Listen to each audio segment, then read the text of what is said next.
Alléluia. De amin'ny fivaliana lehibe indray lasina Bavamalala no amintsika amin'izao fotoana anio izao dia falibe indray miona aminareo eto androany anatin'izao fandarantsika mba afaka fiembelina izay raha anao amin'ny fandarana andramoka izao ny Aki Radio ary ny mpikambana ato anatin'ny bavaka ny groupe izay maresy izay miaraka aminay isan'andro manao totosa an'izao fandarana izao. Dia fiadan'ny tompony eo amintsika rehetrarehetra matoky sy mino fa salama tsara dolo indray tsika tsirairay avy ary inoko fa raha tonga eto ianao androany dia tsy ho faty antoka akory ianao fa dia fiadanan'ny tompony ho amintsika rehetrarehetra tonga soa fiadanan'ny tompo ho aminao rehetra izay tonga miaraka aminay eto androany dia misaotra anao ny fidy an'izao fandarana izao fandarana izay renesinao amin'izao alina izao isan'andro manomboka ny latsinainy hatramin'ny zoma amin'ny sivy sasany alina tahaka izao ary mahatry amin'ny adiny iray sasany eo raha ela indrindra ka dia manentana anao aho hoe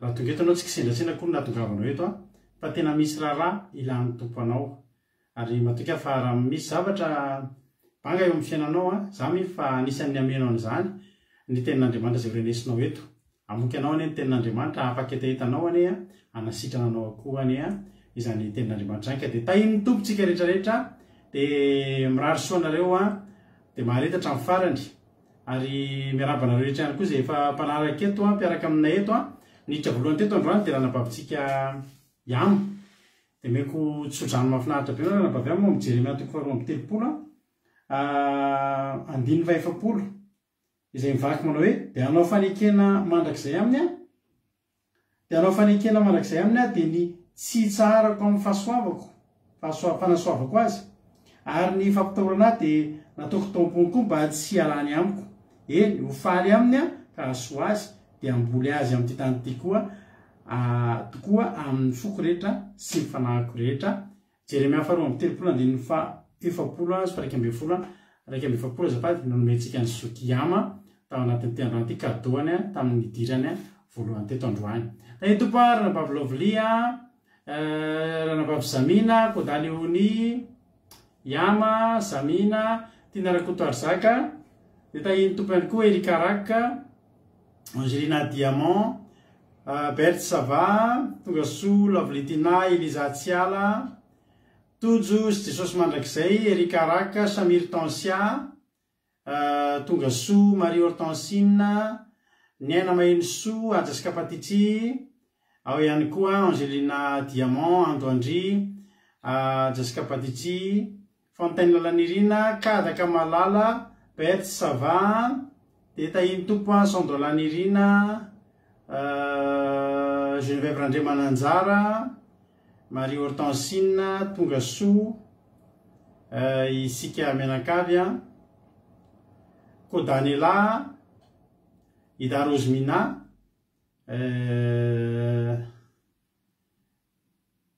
dia Kodanela ihany koa dia Yama tsy mandeha ny partage ny ranabavy Yama mandeha ho azy ihany io manana finoana Marijo Angela io Samir Tansia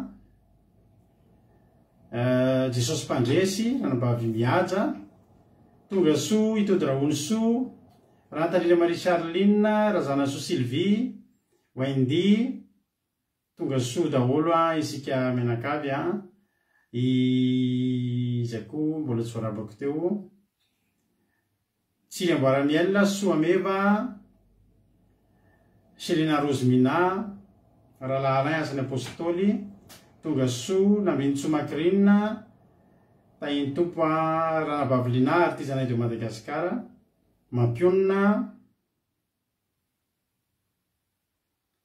tahiny Jesosy tsy sisorina ranabavy Yama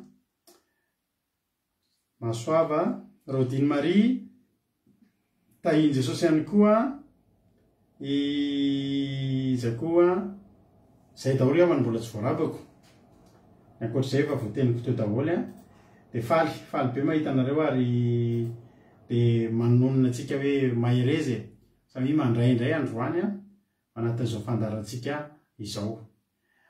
Ny ekipa iraka amiko eto androany ny fandaram-potoanantsika androany dia ranabavy Maheno soa any Italia no hivavaka fanombohana dia ranabavy rahalahy Jonathan nivavaka ho an'ny firenena. Ny tenako kosa mitondra tenin'Andriamanitra eto foy ho atsika, tenin'Andriamanitra tsotra sady foy no renesitsika eto indray androany. Ka dia andao aloha aritsika meno any zavatra rehetra, andao isika hivavaka, andao metraka ity fotoana ity eo am-pelatanan'Andriamanitra isika, ka andao ampandrosoantsika ny anavavitsika ny Ana-Mainy Soa avy any Italia. Izy no hivavaka fanomboana dia amin'ny fotoantsika rehefa eo. Tany tompo raha Vavy-Mainy Soa anao ny fitenenana.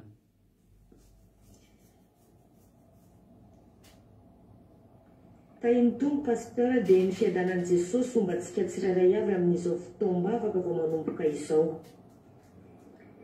Hiaraka hivavaka ary isika. Jehovah tompo mahefa ny zavatra rehetra, miantso anao izahay, mideranao izahay ary misaotra anao izahay. Manatrehanay, aleluia.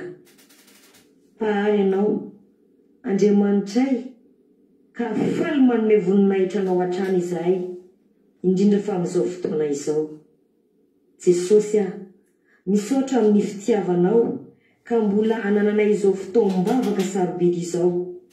Apetraka eto am-pelatananao ny ora sy ny fotoana. Mitoera eto nivonay Jesosy manatrehanay ary manjaka amin'izao vavaka izao.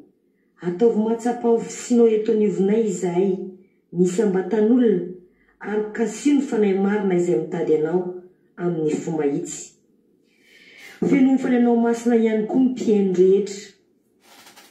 Kasino koneksionay Jesosy ireo izay mahakasika anay rehetra, izay kasainay atao eto Jesosy dia tsy ho voasakatsaka ny zavatra maro isan-karazany, ko ampanalaviro sahady ny fandriky ny devoly izay mety any ambatsembana.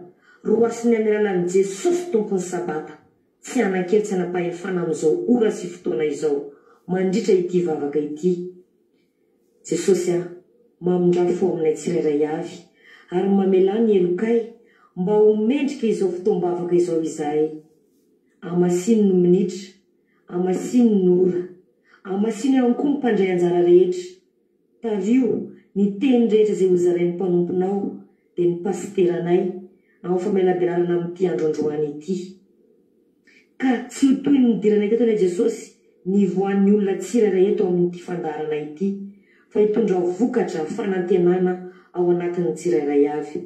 Ireo eny an-dalana Jesosy ireo maniry ny iaino izao afatrao izao, ianao no mahefa, ianao ny afaka mitantana azy ireo. Tario ny diany ho todi-soka hiaraka iombona aminay eto amin'izao fotoana izao. Ny zavatra rehetra izay ho ataonay eto Jesosy dia ho entinay hanomezana voninahitra anao, ny voninahitra, ny haja, ny dera dia ho anao mandrakizay mandrakizay. Aleluia, amen. Aleluia. Mankasitraka indrindra anao ranabavy ny Ana-Mainy Soa, mamy tena matsiro zany vavaka izany dia atsiro mihoatra noho izany koa nefa fahasoavan'Andriamanitra irotsaka eo amin'ny fiainanao. Jesosy maro fitianao. Ny tompo ambavy erika anitra, Rasoa Angelina Fabiola, Berthe Sava, Mami Andolina Suzelle, tonga soa daholo isika mianakavy dia Noélie Fantou, Kadaka, Alain, efa narapaikitra daholo zany Mami, tonga soa isika mianakavy. Isika eno hira meno ny idirantsika amin'ny toriteny dia eno hira aloha tsika. Ary anatin'ny tiry ity zany ianao miomana tsara, maka toerana tsara, maka baiboly fa hiditra amin'ny tenin'Andriamanitra isika. Ity aloha misy filazana kely. Tahaka ny fanaontsika isa-taona ihany saika isa-taona tsika dia manao an'ity zavatra ity. Amin'ny zoma faharoan'ny volana Desambra dia tsika tsy andro faran'ny taona vao ankasitraka an'Andriamanitra. Tamin'ny herintaona tsika fa nanao an'ity zavatra ity, tamin'ny roa taona ihany koa tsika nanao an'izy ity, saditiko tamin'ny telo taona, fa tamin'ny efa taona koa izay nanao na dia tsy tao anaty na dia tsy nanentanana rehetrarehetra ary. Zava-dehibe amin'Andriamanitra ry havana, zava-dehibe amin'Andriamanitra kokoa ny fankasitrahana no ny fangatana. Hoy Jesosy hoe na dia mbola tsy nahazo ianona an'ireo dia ataovy takanefa nahazo ihany.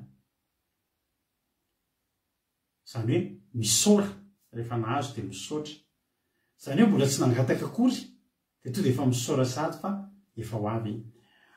Zava-dehibe loatra eto amin'ny fandaharantsika eto ny fankasitrahantsika dia mpanompon'Andriamanitra tia mankasitraka an'Andriamanitra.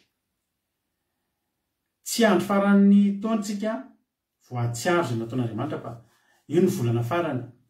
Ny volana Desambra io ny volana farany ary misy fotoantsika ny ampiasana mandray ny atao hoe 13e mois rehefa Desambra.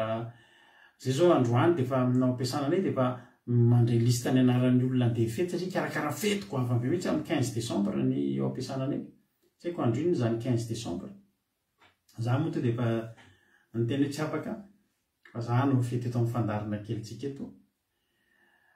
Dia amin'ny zoma faharoa ny volana Desambra zany dia anatanteraka indraytsika ilay alim-bavaka, ilay sasak'alim-bavaka fankasitrahana fotsiny. Ankasitraka an'Andriamanitra sika amin'io hiavaka kely ny fandaharantsika amin'io dia homendrika hiendrika toriteny ankira. Dia tsisy afa-tsy fankasitrahantsika na ny toriteny na ny hira ho atao na ny tonom-bavaka ataontsika dia ho fankasitrahana ho ataontsika amin'ny fankasitrahana an'Andriamanitra tamin'izay rehetra nataony nandritra ny terina tamin'ity taona ity. Ho anareo rehetra izay mahatsapa hoe tena nanao zavatra teo amin'ny fiainareo Andriamanitra tamin'ity 2022 ity, asaina manokana aminareo tonga. Izay aty amin'ny fanentanana anentana ary hitsaoka an'Andriamanitra tena andohalika tena amin'ny voninahitra. Nareo koa ny tokantranonareo tsy hambaka an'izany. Ka omaly ary ny fotoanareo amin'ny zoma faharoa ny volana Desambra sasak'alim-bavaka fankasitrahana.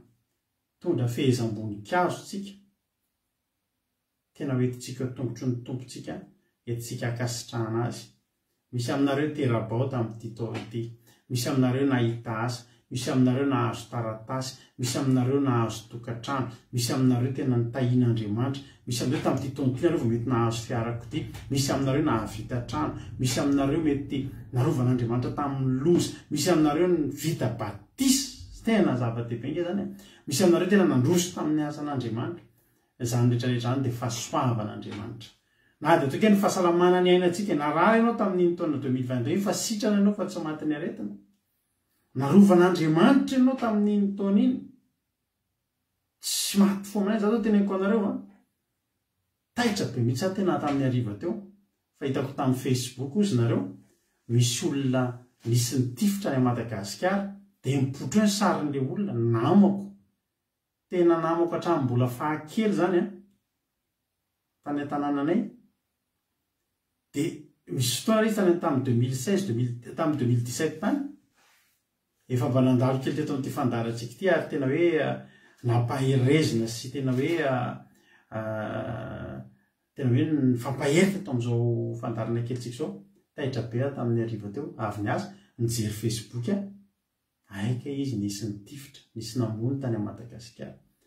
Tena ho zay Jesosy nalahelo tena nalahelo be mihitsy ny nahitan'ilay izy satria dia tena namany zany ary izao mahatonga antsika hoe amin'io ilay tany tsy meritsy atosika fa ilay tany an'inona izy iny Amerika Asinina misy menadaza izy ohatra nisy nitifitra namako iny vehivavy iny namana hatramin'ny fahakely dia nalelehilahy iny koa ary olona tsy vahiny aminay mivady amin'ny asa aman-draharaha. Fa tena hoe mampalahelo ny tiako lazaina anareo zany hoe tena tsy ampozinao ny fahatany rahantsika ny hery sy ny tanjakitsika tsy mametra ny fahavelomantsika. Misy taminareo tena narary mafy tamin'ity taona ity. Misy aminareo fa nahazo taona fa mbola nitahian'Andriamanitra na hatratra nyity volana faranyity ihany.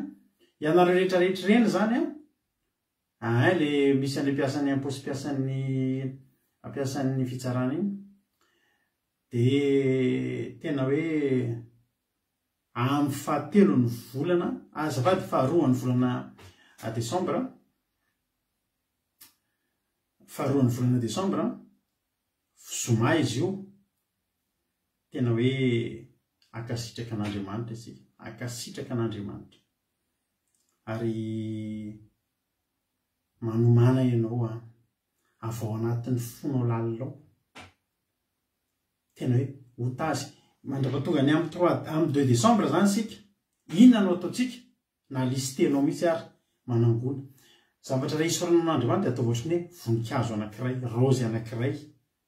Reny no ataontsika ho lasa amboary.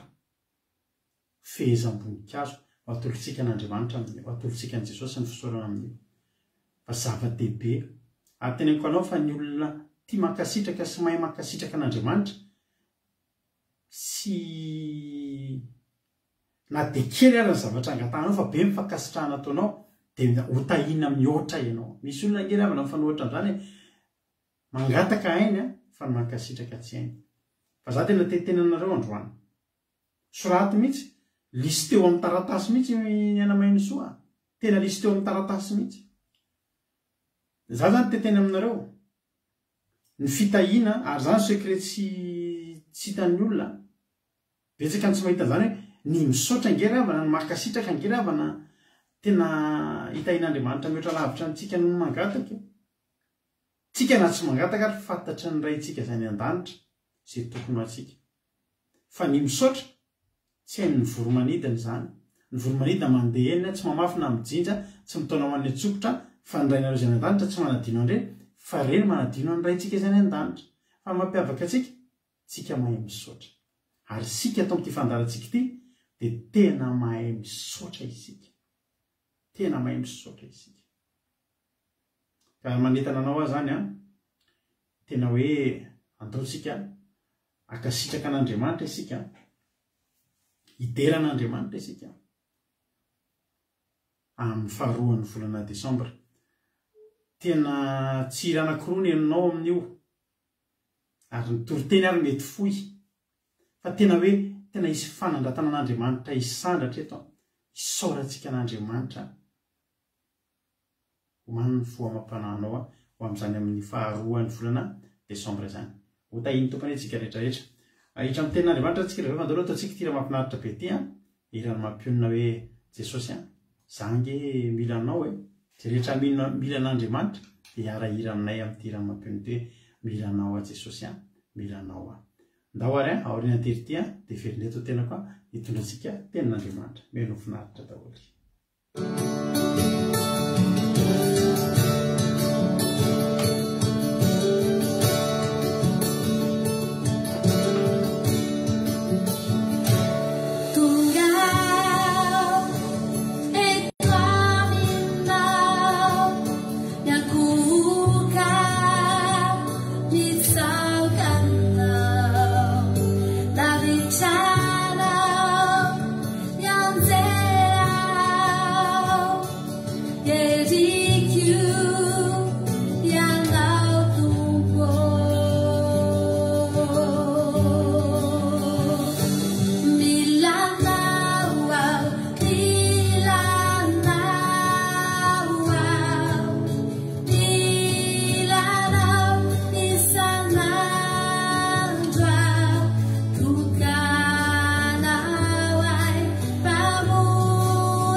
Halleloia.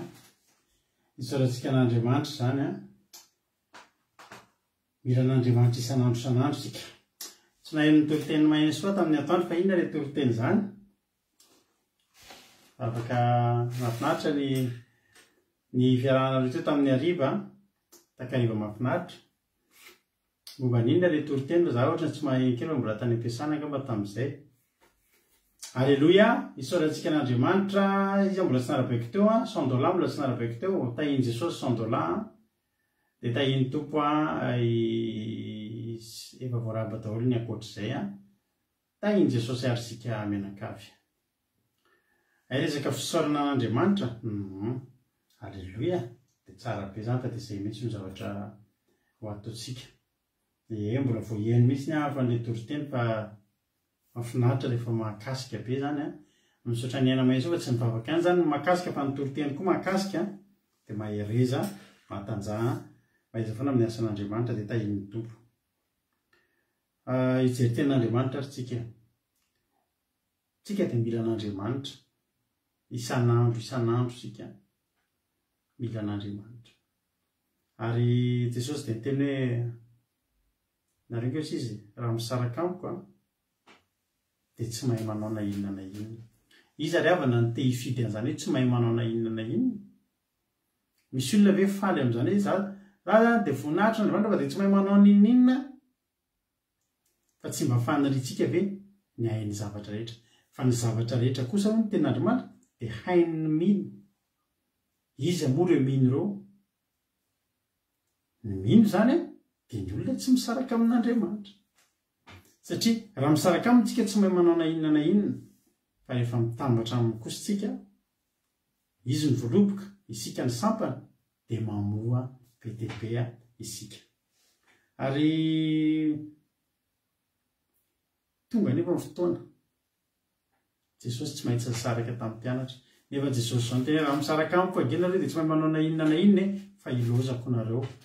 Dia amin'izay nareo tsy mahay n'inona. Any amin'ny Mateo 7:20 ny Soramanty dia nitsanganan'i Jesosy tamin'ny maty sy nisy ehony tamin'ny mpianany.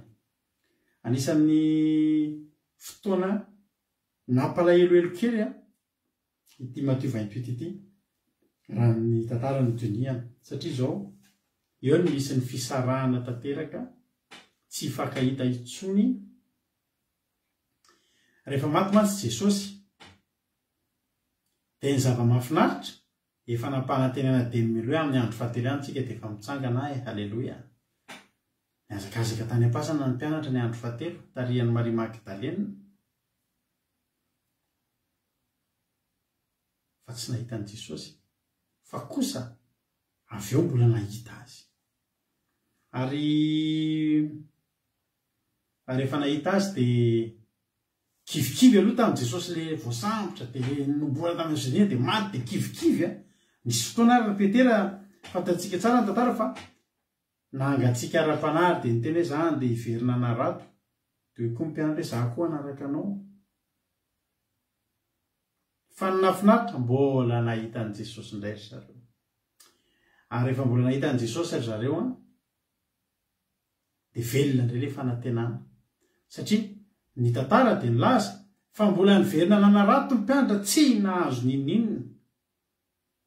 Dia velona tamin'ilay tantara voalohany mbola tsy nanana an'i Jesosy, tsy nahazo n'inona nandritry ny alina. Dia niverina iny tantara iny dia tsy nahazo n'inona indray. Fa mbola niverina koa ilay tantara raha tonga Jesosy ny maraina tamin'ilay fotoana voalohany niteny hoe ndana makany amin'ny lalina kokoa dia alatsao ny aratonareo. Dia mbola niverina koa ny tantara tamin'ny alina anankiray izay nandehanan'ny mpianatra niverina nanarato rehefa maty Jesosy. Mbola mipoitra indray Jesosy ary nanontany hoe manan-kanina va ianareo? Dia mpianatra tsy manana an'izay dia fantatrareo ny Tompo iry. Nisy raha nahita hoe ny Tompo iny dia nitsoraka i Petera dia nilomano Petera dia tapoana tamin'i Jesosy indray. Vakitsika ny tenin'Andriamanitra vetivety ndova kitsika manontolo io fa teo 7:20 aminaran'i Jesosy ary tamin'ny alina sabata raha voana zava ratsy ny andro voalohany amin'ny herinandro dia avy izy amin'ny fasana Maria Magdalena sy ilay Maria anankiray. Ary indro nisy tany mafy fa rehefa anjery ny tompony navy tany an-danitra ka nankeo ka nanakodiany vato dia mipetraka teo amboniny. Ary ny fijery azy dia tahaka ny elatra ary ny fitafiny dia fosy tahaka ny oram-panala. Ary ny mpiambina ny vatim-pono ny fahatahorana azy ka tonga tahaka ny maty. Ary ny anjery namaly ka nilaza tamin'ny vehivavy hoe aza matahotra nareo fa fantatro fa Jesosy efa nomboana tamin'ny hazo fijaliana tediavinareo. Tsy ato izy efa nitsangana araka izay efa nolazaina. Avika jereo fa taonina andriny ny tompo. Ary mandehana faingana ka lazao amin'ny mpianany efa nitsangana tamin'ny maty izy. Ary indro mialohanareo ho any Galilia izy, any no ahitanareo azy. Indro efa nilaza taminareo any. Voalohany indrindra, mialohan'ny alana teo Jesosy dia nametraka hafatra tamin'ny anjely. Ho ny anjely, ho Jesosy tamin'ny anjely. Raha te ahita ny rahako dia asevy makany Galilia izy. Iza tamin'ny mpianatra ny tsy te ahita ny Jesosy. Taorian'ny alahelo tapasaraka tamin'i Jesosy. Tena mety vitsy ary mety tsisy azy raha olona zatra niaraka tamin'i Jesosy dia tsy nahita azy tsony. Dia aveo tenenina hoe ary izy raha te ahita azy dia mandehana any Galilia. Hitanareo ry havana rendez-vous ngezabe nomen'i Jesosy sy ny mpianatra io. Raha tsy tonga tamin'ny rendez-vous io ny mpianatra dia nirahabe zavatra ngezabe. Ny dikany hoe Galilia dia hoe fihodinana. Inona hoe fihodinana? Ny dikany teny hoe Galilia dia hoe fihodinana. Tahaka hoe tournant zany. Ozy tsika hoe tena mandalo tournant be mihitsy ny fiainako. Rehefa hanambaditsika mandalo tournant ny fiainantsika. Rehefa misy zavatra miova eo amin'ny fiainantsika mandalo tournant ny fiainantsika. Mandeha mifindra monina tsika mandalo tournant ny fiainantsika. Misy zavatra lalana vaovao iova eo, misy zavatra vaovao hidirana. Koa Jesosy hoe lazao amin'ny mpianatra ino za melo lalana azy eo any Galilia ka raha te ahita izy dia mila makany Galilia. Dia niala faingana tamin'ny fasana izy ka sady natahotra ny faly indrindra dia niazakazaka ilaza tamin'ny mpianatra. Ary indro Jesosy nifanena taminy ka hoe finaritra. Izy hoe dia nanatona ka niazona ny tongony sy nikohaka teo anatrehany. Dia hoe Jesosy taminy aza matahotra mandehana ka sovy makany Galilia indra lahako fa any no ahitany aho. Alleluia. Zay rehetra te ahita ozy Jesosy mandana makany Galilia. Mandana makany amin'ny fihodinana fa isy tournant ngezabe amin'ny fiainanareo. Ary ny mpianatra dia handalo tournant ngezabe. Ny fiainanao io tokony handalo tournant ngezabe. Ary misy ity andro androany ity tournant eo amin'ny fiainanao indray. Galilia eo amin'ny fiainanao indray ity toriteny androany ity. Ary noho nandeha izy ireo dia indray ny mpiambina sasany nakany an-tanàna ka nilaza tamin'ny lohan'ny mpisolona sy ny zavatra rehetra izay voaniseho. Ary rehefa niangy iny loha tsy dia resahantsika. Teo zany ny mpiambina dia nividiana vola. Ary rehefa niangona izy mba amin'ny olona dia niara hevitra ka nanome vola be ny miaramila ka amin'ilay lazao hoe ny mpianany no tonga alina ka nangalatra azy raha sendra natory izay. Ary misy milaza izany amin'ny gouverneur izay tsy hampanaiky azy ka hanao izay tsy hampaninana anareo. Dia nandray ny vola izy eo ka nanao araka izay teny nomeny azy. Ary izany teny izany no naheliny Jesosy mandraka androany. Io zany dia nahely, ezahana hely fa mifatin'i Jesosy dia nisy nangalatra fa tsy nitsangana zany. Ary io niady be atsika amin'izao fotoana izao. Niaditsika dia ny manam-pirofo amin'ny olona fa lainga fa nisy nangalatra mifatin'i Jesosy. Fa ny manam-pirofo amin'ny olona fa velona Jesosy. Za matetika rehefa misy zavatra miseho mahafinaritra eo amin'ny fiainako, misy fijona vavolombelona sy ny sisa dia mba tonga ao am-bavako foana hoe velona Jesosy e, alleluia. Asa ngezabe zany miandry antsika zany dia ny miteny any ananana misy olona miteny tareo ny ate reny mpaniratsiran'Andriamanitra reny angeravana ninony lazain'ny mpiambiny. Rehefa avoaka ramavola izy nangalarany mpianatra ny fatin'i Jesosy. Misy olona miteny are io fatin'i Jesosy, io ny karandohan'i Jesosy, io ny taolambalin'i Jesosy. Lainga ngeza indrindra teto amin'izao tontolo izao. Ary mbola inon'ny olona mandraky ny androany dia ny filazana, ny finoana fa nisy nangalatra fatin'i Jesosy.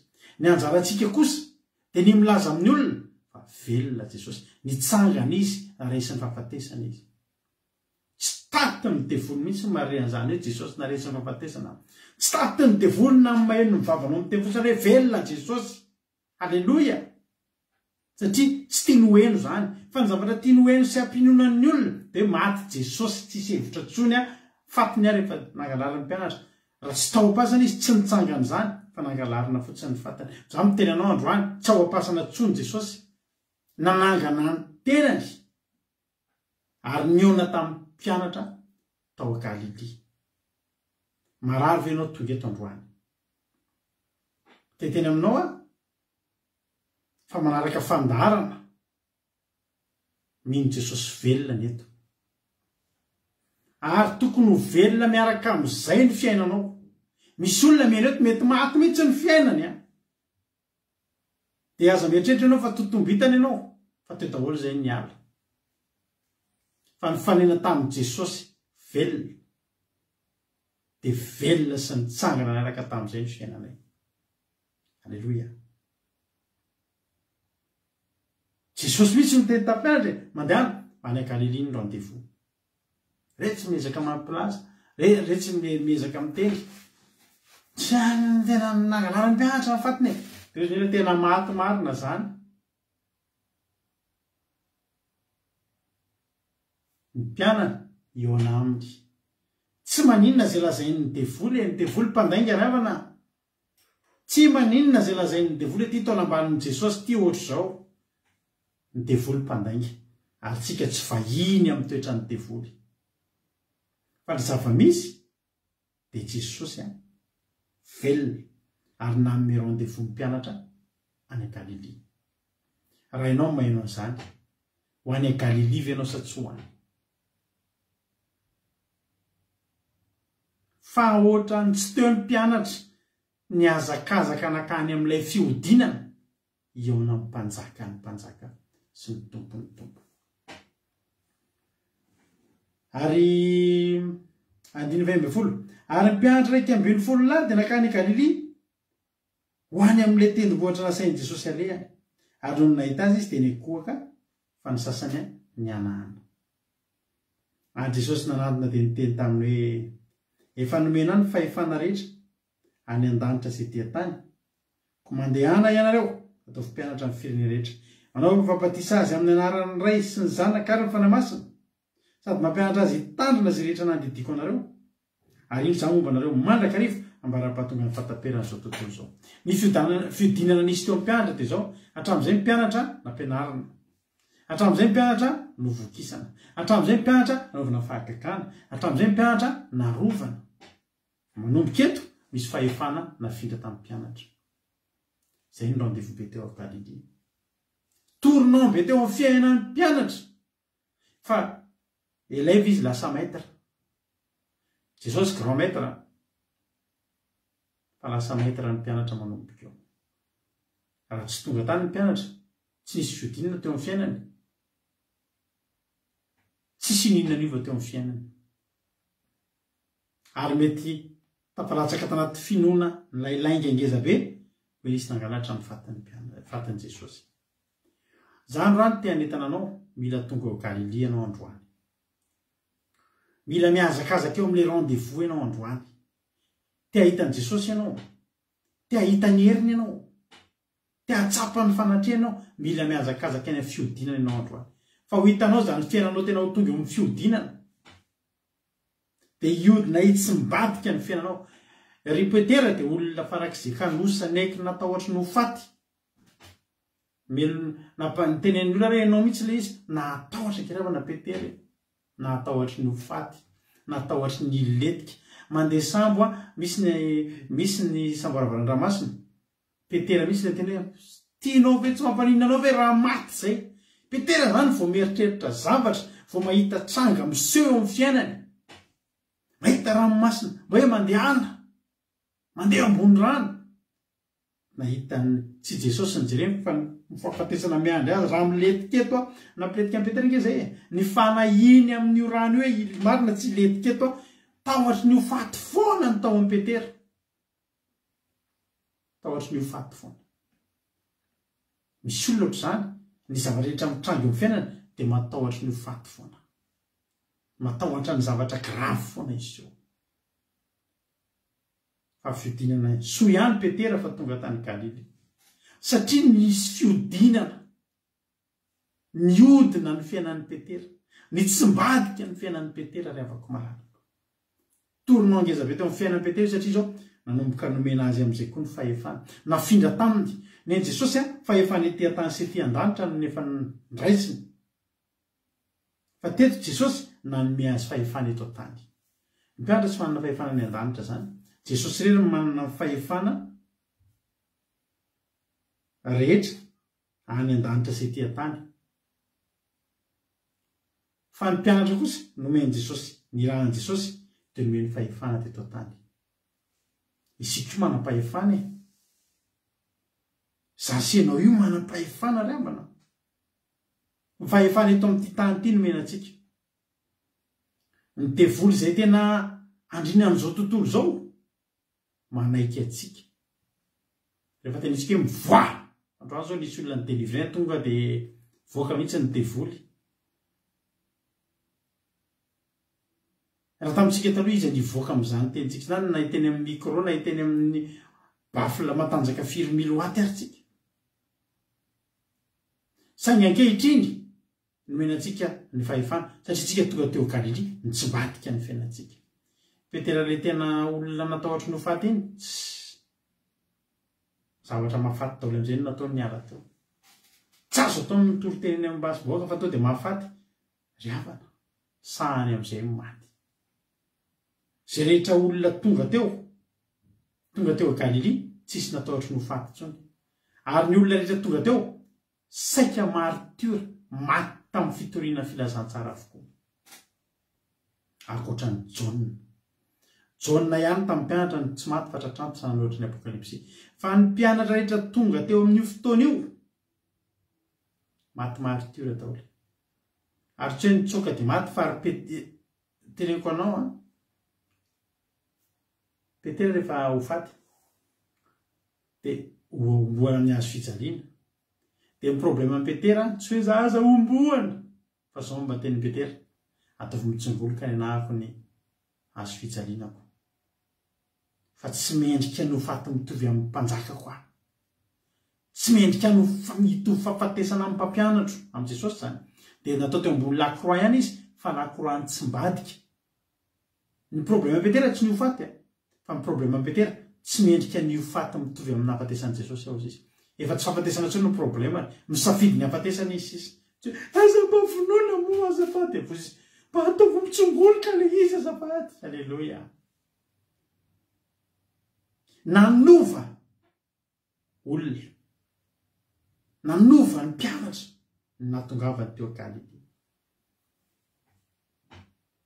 Androany Jesosy te hanome anao rendez-vous, alleluia, mba hahatonga anao ho lehilahy sy vehivavy mahery. Mila mitsombadika io fiainanao io. Misy amintsika eto mahatahotra kanosa, tena feno tahotra, tena tsy laozana tahotra. Misy vonafafy naniry teo amin'ny tsilo dia maniry ihany fa kejain'ny fanahina. Eto zany olona zany, misy olona tena feno fanahina lava eto, isan'andro manam-panahina. Rendez-vous-nao any Galily androany. Ndao tsika hiakatra any Galily, ndao hiakatra amin'ilay tendrombohitra ao Galily. Fa toronao eo amin'ny fiainanao ty androany ity. Amin'ny 2 décembre tsika iderin'Andriamanitra hoe olona tsisy fanahina fa olona tena miboaka, tena hoe miboaka fiderana, tena hoe tena miboaka amin'ny fiderana rehefa misokatra ohatr'izao no tonga dia ohatry ny afo manka amin'ny 2 décembre. Tsy olona misy fanahina intsony, ny olona be fanahina tsy afaky nidery zany. Na miderin'Andriamanitra aza mampatahotra azy. Fa ianao io androany mialohan'izany fitombavakantsika mahafinaritra be zany, mihodina aloha ny fiainanao androany. Tonga ao an-tapon'ny Galily ny fiainanao androany. Jesosy ravana niteny zavatra, nomeny fahefana aloha ny mpianatra dia nomeny toky. Ny olona nomena fahefana dia olona nomena toky, dia olona matoky. Hoe zany nomena toky. Alleluia. hoy Jesosy. Nomeny iraka amin'izay mpianatra, iraka angeza be. Mandehanao izy ianareo nareo mpianatra teo aloha, fa ianareo indray ny andehanao mpianatra. Alleluia. Zay teneko hoe tsy mbadika le izy. Ianao mpianatra taloha, fa ianao indray eto manomboka eto ny andehanao mpianatra. Ny firenena rehetra. Mpianatra ianao ankehitriny lasa mpampianatra. Tsy mitsombadika ve zany trapana? Taloha ianao olona matahotra, zao ianao olona mpampatahotra. Alleluia. Mpatahotra ny devoly zany tiako telenanao zany. Amen. Zay tenako hoe niova sofa tany Galilea raha tsy tany tsy nahita an'izay. Te hiteny aminao androany manao hoe Halleluia.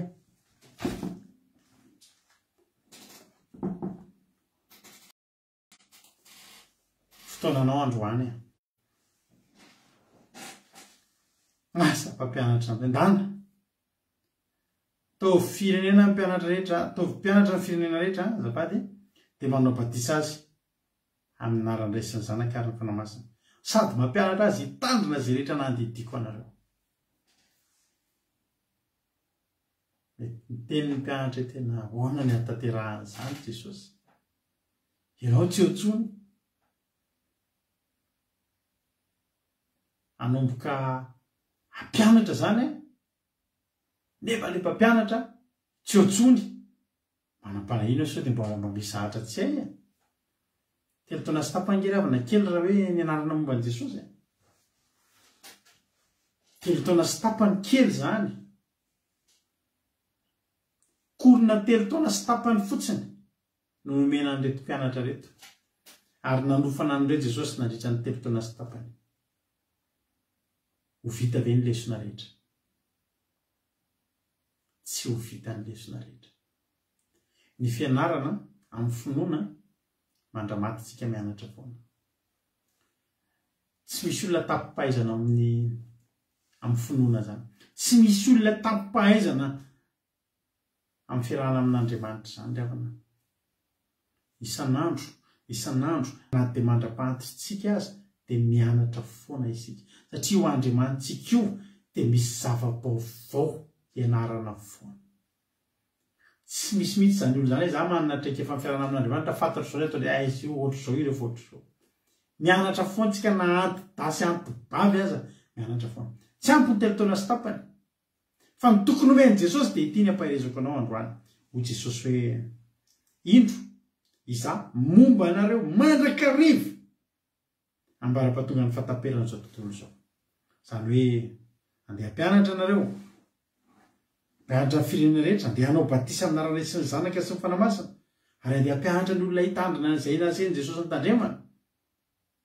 Ho vita anareo zany satria izaho momba anareo. Raha tsy Jesosy no momba ny mpianatra, tsy ho vita zany, tantara zany. Ary zao rehefa malala ny tiako menanao androany. Betsaka ny zavatra tsy haintsika. Be zavatra miandry antsika. Ary marefitsika ito amin'ity zao tontolo zao ty raha mandeha irery. Aiza ary Jesosy zao? Jesosy zao ao an-danitra ao izy. Amen. Jesosy zao ny toerana misy an' Jesosy mba fantatro ao amin'ny Apokalipsy toko 12 tsika.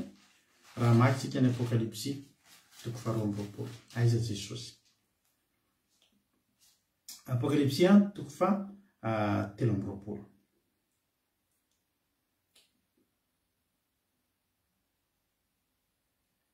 Eo ambony seza fiandrianana eo ankavan'Andriamanitra. Apokalipsy toko 12:7. Ary tsy hisy sozona intsony, ary seza fiandrianan'Andriamanitra sy ny zanak'ondry eo aminy, ary ny mpanompony dia hanompo azy. Ka hitany tavany ary ny anarany dia eo amin'ny andriny, ary tsy hisy alina intsony, ary tsy hisy fahazavan'ny masoandro, fa ny Tompoandriamanitra no hanazava azy, ary hanjaka mandrakizay izy. Jesosy zany zao amin'izao tsika miteny zao eo akaikin'Andriamanitra. Dia amin'izao fotoana zao eo anoloana mpanompo be dia be izy. Ilay mpanompo ireo manompo azy. Jesosy tsy miaraka amin'ny mpianatra fa Jesosy any am-danitra, fa Jesosy kosa manana mpanompo be dia be. Ary ten'Andriamanitra any amin'ny matitoko faefatra, akizika ny matitoko faefatra, matitoko faefatra andiny fahenina, ho ten'Andriamanitra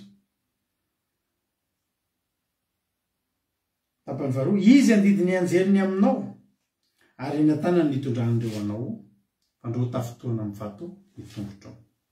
Akizika koa ny salamy faraika amby 20 miteny an'io ihany. Salamy faraika amby 20 andiny faraika amby 10. Izy andidiny anjeliny aminao mba hiaronao eny amin'ny rehetra alehanao, amin'izay rehetra alehanao. Alleloia.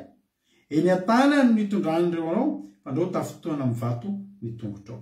Raha vakiko manontolo ny salamy faraika amby 20 manomboka amin'ny andininy 7 ka hatramin'ny 17 dia tahaka izao ny vakiny. Satria hoy ianao Jehovah, ianao no ariko, sady nataonao fonenanao ny avo indrindra, dia tsy hisy loza anjoanao na aretina nakaiky ny lay anao. Fa izy andidiny anjelinao aminao mba hiaronao any amin'izay rehetra alehanao. Eny an-tanany nitondran'ireo anao fandroa tafotoana amin'ny vato nitongotrao. Jesosy raha niteny tamin'ny mpianatra hoe za momba anareo mandrakariva. Ahoana ny fombafomban'i Jesosy azy ianao? Ahoana ny fombafomban'i Jesosy ny mpianatra? Manana mpanompo Jesosy. Ny mpanompon'i Jesosy anjely anarikisa. Dia ireo amin'izay didiny dia irahan'ireo hoe mandana. Za efa nanome toky an'i Petera, John, Mark, rehetrarehetra. Zao mandanareo momba azy. Mandana zao atao. Ny fomban'i Jesosy atsika ry havana, tsy Jesosy miaraka amintsika intsony. Ary Andriamanitra tsy miteniteny foana raha niteny an'ilay any amin'ny Isaia fa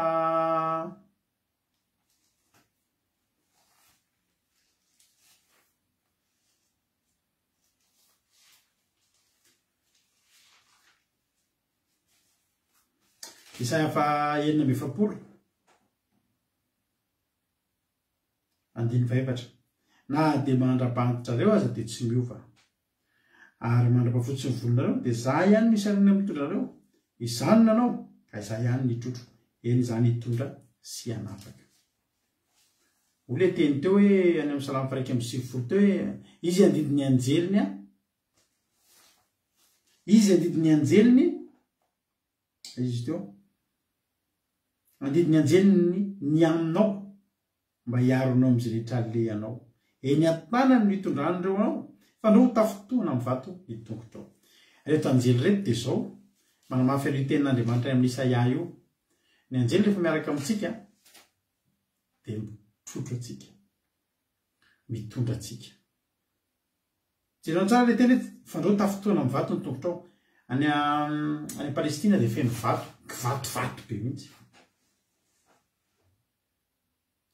Dia nisy fotoantsika ny andro momba ny fariseo, dia misy ilay atao hoe fariseo mandera. Ny fariseo mandera dia izao tafotoana matetika ny tongony dia maradratra be ny tongony. Izay ny ahafantarana ny mbola fotoana iverenantsika hianatra momba izany, misy karazana fariseo be dia be ao amin'ny Baiboly. Dia misy ilay atao hoe fariseo, tenareo misy hoe fariseo laona, misy hoe fariseo, dia misy ilay fariseo mandera. Tsy haiko ny izy nefa teto ny anao izay fampianarana nataoko izay tamin'ny 2000 tsy tadidiko.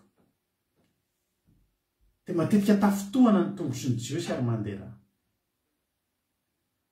Za teny aminao rehefa Andriamanitra ny mombanao, na tafotoana ary izao tontolo izao, ianao tsy tafotoana. Satria ianao tsy mandeha. Fa ireo anjely irahan'ireo tsy mitovy manodidina anao fotsiny ireo. Fa miaro anao ireo ary mitrotro anao ireo, mitondra anao ireo. Mahavariana fa mandalo olona antsika, fa tsika tsy mety maratra. Lalovantsika le lohasaloko mahafatesana hoy David, fa tsika tsy tafotoana. Jehovah vomelao ilay toroteny omaly iny tena isorako an'Andriamanitra fa tena ohatrany izany nampahirenareo, fa ny tena marina za mihitsy nampahireziny ny teny iny. Torotentsika omaly nisy olana nitranga izay teo aminay tamin'ny herinandro ity. de omaly misy zavatra zay zany misy an'le farisy Gamaliel tojo efa teto tamin'iny de zao tamin'ny herinandro ity zay niatrika volana misy zavatra zay ravana asa irana nanao taman'olona zay aty aminay aty olona ty akaikinay aty afrikanina zay izy io de misy zavatsavo bidy anay any amin'ny olona io zavatsavo bidy tsy volo zany fa mbola sabidiny ny volo de ny olana efa tany aminy io zavatra io tokony nomeny anay tamin'ny voalohandohan'ity volana novambra ty de tsy hita mihitsy izy tsy hita mihitsy tsy mamaly telefona tsy mamaly mesazy de aleako any an-tranony eo amin'ny 20 kilometra miala ny tranonay io tranony aleako any an-tranony efa impiny vezivezy tany de vezivezany amin'ny tranony de jereko afafa be mijery ny tranony ohatrany tsisy olona mipetraka zany tsony to de lasa ohatrany tsisy ninona to de trano hitany mihitsy tsisy ninona mihetsika anatin'le trano tokotany rehetrarehetra le zavatra nefa any aminazy ahoana ary zany atsona tsy mamaly de fasana aizy ianao ahoana le zavatra de namaly mesazy am'izay izy omaly izy vo namaly mesazy omaly maraina zaho izy misy olana amin'ny eto Frantsa izy zaho izy zao aty Belgique tena mialatsiny izy fa tena tsy maintsy nandeha aty ano ny zava-mitranga aty Belgique azy zao de natsiaro ny Codanela hoana ny atao zany mba hindrana ny Codanela hijery an'ity olona ty raha manome adresy le zavatra nefa any tena marina tokony adi-tsaina be mihitsy io zavatra io na eno an'izay izy zay vato maty de ahoana zany rene mpalasany Belgique le izy ny zava-mahafinaritra de zao tena matoky an'Andriamanitra zay no mahatombo ny vavahantsika ravana tombo ny ngeza be mihitsy fananantsika an'Andriamanitra tsika tsy mety maratra tsika tsy mety tafotoana na de mandalo vatovato azy zany fiainantsika de inona moa raha tsy manana fa tsy vavaka de iny toroteny maly iny za koa tena nampahezy mivadiko nampahezy ny toroteny maly iny tena Jehova sisa loka iasa aizy ny ahitako zay misy azy any Belgique ary aho fa nanao any Belgique ary ahako amin'ny rapitso fa zao ny zava-mahafinaritra Jehova Jesosy efa ny teny fa ombatsika izy de ombatsika izy ary Jesosy mombatsika zany tena momba inona zava-tranga ozy nareo nandefa mesazy olo io fanginy fanamasina tany izy ao izy fa ho avy any France rapitso alina matsy ny androany alina anatitra ny zavatra reo aleloia zay ny teny Jesosy miasay mo aleloia zay tsisy ninazony atao tsony na ho forcena izy na ho inona moa ny azonay atao fa mitodika amin'ny Jesosy sisa ny azo atao Jesosy jereo io Jesosy tonga de naniraka ny anjely tsy nahita tory ny olona iny tamin'ny alina ariva teo avy niasa miantso izy tonga eto aizy nareo atao 10 kilometatra miala ny trano rapitso zao izy niona sa zao tena zao de zao mihitsy ao mantsy azy ohatra ny tsy teo ny nandehana anay tany hazo nanatitra niny anay fotsiny izy de miverina any Belgique izy inona moa zany zao ny azonay natao tamin'izany tsy setsika azonay natao tsony any tena marina de efa namoy fo hoe zay zany lasa zany izy ny trano ny ary na fony teo ny momba azy rehetra ao amin'ny tokantrano ny ary na fony lasa izy nandeha ny findramonina inona moa raha izy zava-tsarobidy aminao sarobidy aminay fa tsy voatera sarobidy aminy fa zao ry havana ny Jesosy tsika de mombatsika ary Jesosy efa maniraka ny anjeliny Jesosy ny ravana mandidy ny anjely nomba anao io anjely io afaka tsy mahipahita tory ny fahavalinao any ambadimbadika any aleloia ary eo an-tanany no hitondrany atsika de atsika tsy mandeha nge tsika io e anjely nge mitondra atsika io e izy mampinona avy netsena ariva teo enjana be izy ny fiakatry ny zavatra ao amin'ny tsena ao miakatra daholo mividy mbary vidy menaka rehetrarehetra gazoalina moa dia vitanareo tsara ny fisondrana fa za teny aminao androany hitrotranao any eny anjely kitotoana be io lalana io a kitotoana be zao io fiainana io a tsy ny karamanao no mikonto manomboka eto fa nisan'ny anjely mitrotranao tsy mahatafotoana ny tongotra nisy fotoana Petera migadra Jesosy efa tsotsony Jesosy efa avy nametraka hafatra Jesosy namarana Jesosy ny resany tamin'ny mpianatra dia io hoe indro za momba anareo mandrakarivo zany a maraina paraina ny andro mandrakariva mandramaraina araka ny teniko taminareo maty Jesosy tsy niteny hoe ianareo tsy handalo olana tsony fa niteny Jesosy za omba anareo mandrakariva any amin'ny asan'ny apôstôly any Petera seky maty asan'ny apôstôly toko 12 andininy fa asan'ny apôstôly toko 12 ny amina ny anjehana ny fiangonana sy nanafana Petera tao an-trano maizina dia samboriny Petera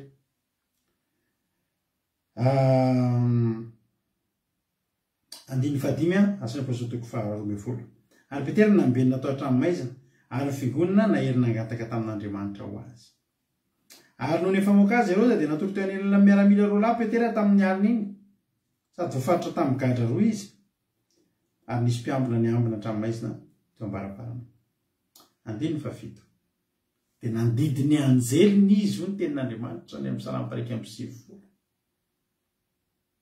dia io ny rahan'i Jesosy indray ny anjeliny Jesosy hoe mandehana ary mifonja ohatr'izao nareo misy olona efa nomeko toky any fa za omba azy za tsy makany fa nareo ny rahako any andiny fa vita amin'ny asan'ny apôstôly toko 12 ary iny nisy anjeliny tompo tonga teo sady izy mazava mamirapirana tao an-trano ary izy nanohina ny tehizan'ny Petera dia namoazika amin'io mitsangana faingana niala tamin'ny tanany gadra ary olay anjely tamin'ny Petera misikina kafe zony kapanao dia nataony zany ary koa izy tafino lambanao e ka manaraha hitanao zay rehetra tokony atao tsy misy adininy io anjely io anjely io a dia iraka mahafatra-po tsy misy adininy dingana rehetrarehetra tsy misy adininy rehefa irahan'i Jesosy ny anjely hoe mandana momba an'ity olona ity ianao ny dingana rehetra tokony atao tsisy latsaka naray ary nitantanina ohatry mitantana zazakely misy Petera misikina tsangana to dia niala ny gadra misikina dia fezo ny kapanao tafino lambanao e dia manaraha tsy nivoaka amin'ny enatra teo Petera tsy nivoaka ny boridana mienatra teo Petera ny anjely rehefa mahoaka amin'ny Petera vao amin'io fonjio dia manara-penitra mety hoe mivoaka ny fonjy ihany nge ny olona fa fabaraka ny boridana mianjaka ka ny anjely irahan'i Jesosy momba antsika dia anjely mahalala tsara ny tokony atao tsy ampy ianao mivoaka ny fonja fa sady mivoaka ianao no mitafy tsara ianao tsy ampy fafambaraka fa mivoaka amboninahitra halleloia ary tsisy nanakatsakana ihany koa i Paoly Kingely avana ohatr'izany ny sehon'Andriamanitra any amin'ny asan'ny apôstôly 7:20 any vaky ny sambony Paoly misy fotoantsika anaty problème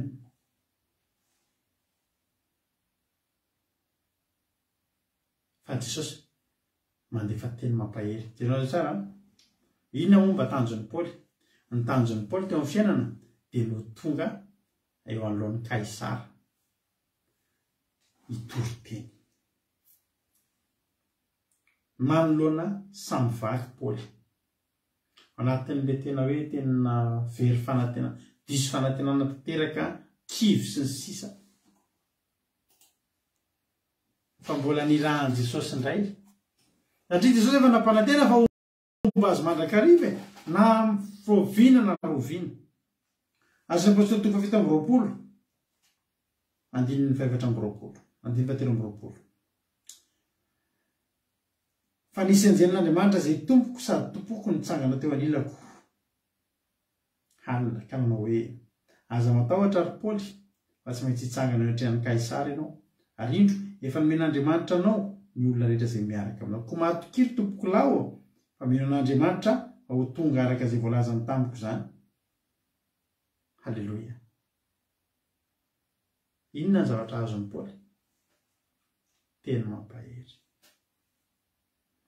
Anatin'ny fahakivinao Jesosy rehefa niteny hoe ombanao na dia andefanao teny mampitrakanao ary tsy adininy. Ary amin'ny metoky fa manoloana ny samby vaky tsy maintsy tonga ny samby mety vaky. Fa ny planin'Andriamanitra eo amin'ny fiainanao tsy maintsy tanteraka. Azakivy amin'ny samby vaky ianao fa tsy voatery sambo ny hitondranao any amin'ny tanjona izay alehanao. Ary raha ny sambo ny vaky tsy hoe fiainanao mipotika. Ny sambo afaka no vaky. Fa ianao tsy maintsy tonga amin'ny tanjona satria ianao trotrona tsy sambo no mitondra anao fa anjely.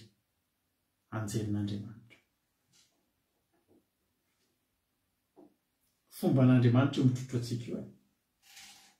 Andraty teny anao fa tsy tokony ho kivy ianao. Tsy tokony hatahotra ianao. Manan'Andriamanitra ianao. Io Andriamanitra io manana mpanompo be dia be, manana traikefa. Tena tsy mbola nisy mpanompo mahay ohatran'ireo. Lucifera manana anjely manaraka azy. Fa tsy mahay ninona ireo. Tsy mahalala ny tokony ataon'ireo.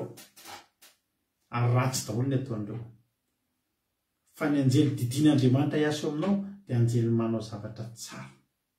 Tsisy afa-tsy tsara eo amin'ny fiainanao. Maherezy ianao. Momba antsika Andriamanitra. Jesosy efa nampanantena fa momba antsika mandrakariva aza kivy, aza manam-panahina, aza matahotra.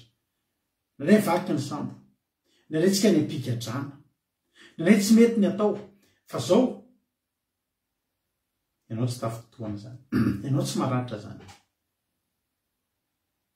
Ianao tsy potika zany.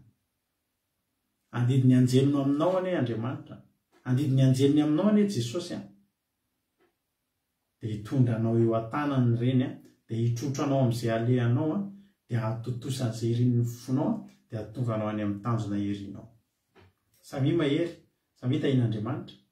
Azakivy, efa lehibe ianao zao. Irahan'Andriamanitra ianao, irahan'i Jesosy ianao hanao ny iraka ngeza be dia mandehana. Tsy herinao io fa herin'Andriamanitra. Samy hitahiny tompontsika menankavy mino fanampahiranao zany hira izay nataontsika izay tononkira izay ino dizy ty? Izay toriteny izay nentsika teto izay. Tsy rery ianao. Mandana makany Galilea androany fa mila mihodina ny fiainanao. Mila mihodina amin'i Jesosy, mila omena toky ianao androany. Raha tsy tonga any Galilea ianao, tsy afaka omena Andriamanitra toky ianao. Tsy afaka hanome toky ianao Jesosy. Alleluia.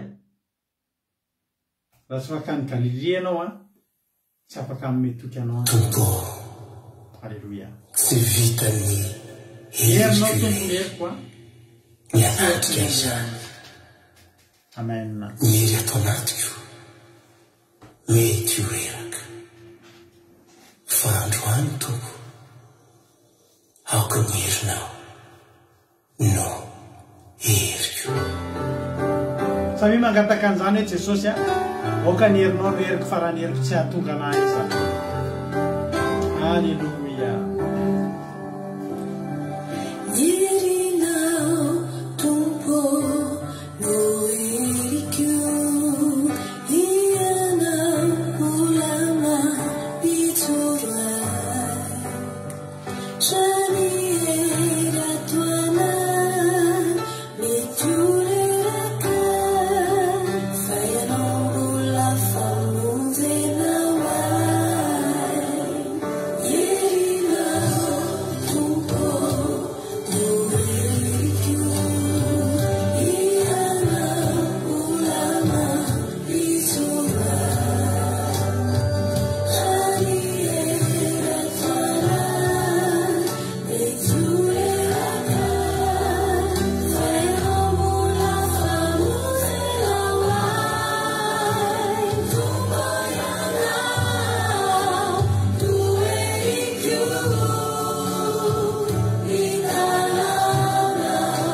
Halleluja. Ataontsika tolombavaka zany toloteny zany sy zany izy zany riavana malala tena teny tokoa tsika hoe Jesosy tena ny herinao no heriko fa raha ny heriko ny andehanako Jesosy tsy mahavita ninina Jesosy. Halleluja.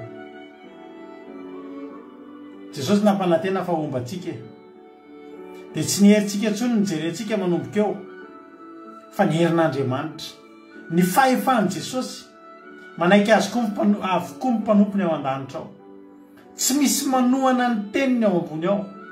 Rehefa teneniny andeha ombanao ny anjely dia mombanao ny anjely. Rehefa teneniny nikasika anao ny fanahy masina dia mikasika anao. Teneniny ampahery anao ny fanahy masina dia tsy manda azy fa mampahery anao. Tsy ny herinao intsony ny jerenao manomboka eto tsy ny herinao intsony ny jerenao manomboka eto. Halleluja. Fa mila matoky ianao fa misy anjely nididiny Jesosy ikarakara manokana ombanao manokana. Halleluja. Dia ninona lehanao, ninona nataonao mandrakariva ombanao Jesosy. Na kivatovato ny andehananao tsy maratra zany ianao. Kivatovato ty fiainany ty fa ianao trotrony ny anjely ianao. Ombanao Andriamanitra, misaotra Jesosy misaotra anao zay Jesosy tamin'ity fotoanandroany ity. Misaotra fa tena tsapanay Jesosy zany fahasoavana manananao zany. Ary tsy nandainga ianao raha ny teny fa ombanay mandrakariva ambara-patonga amin'ny fataperana tyzao tontolo izao ty fa tsy mbola nisy narinao halleloia tsy mbola nisy narinao na dia ray azy ireo zay rehetra nitoky taminao Andriamanitra sotra Jesosy vimbiny tsara ny mpanomponao rehetra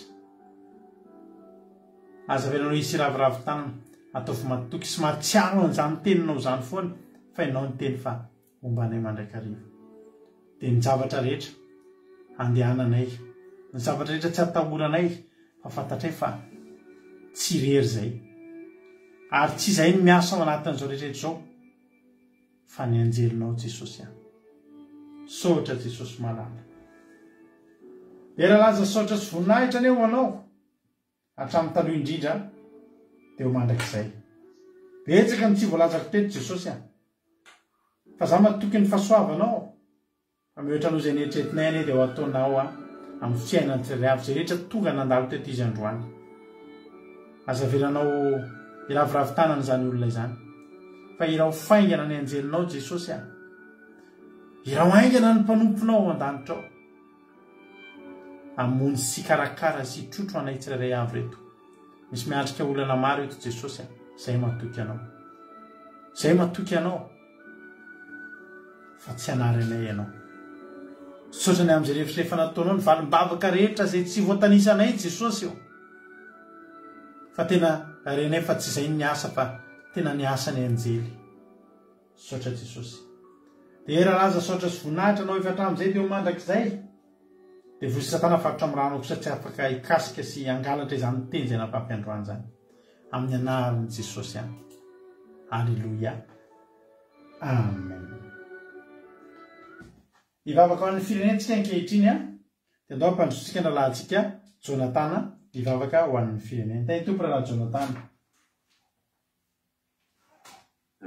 Jesosy pastor dia iaraka hivavaka antsika Jesosy malala tsara indrindra tena misaotra betsaka anao Jesosy satria dia maheno an'izany teny izany indray Jesosy androany tena hoe mampahery anay izany tena Andriamanitra mbola ianao Jesosy mitondra ny adiny eny anjery Jesosy rahanao hitondra azy mavesatra amin'ny fiainanay Jesosy nahitanao Jesosy dia afaka mimetraka dia mavesatra rehetra ampelantananao tompo malala dia isaoranay anao zany satria tena hoe fahasoavana lehibe zany omenao zany Jesosy fifaliana ao anay zany fa tena hoe velom-pisaorana fonay Jesosy ankehitriny zay dia mbola hitondram-bavaka ao amin'ny firenenay indray Jesosy hitanao Jesosy amin'ny firenenay Madagasikara Jesosy ao Jesosy maro ny zavatra misy amin'izany firenena zany misy ny alahelo misy ny tomamy misy ny mialy misy ny zavatra maro Jesosy mitranga amin'izany firenena zany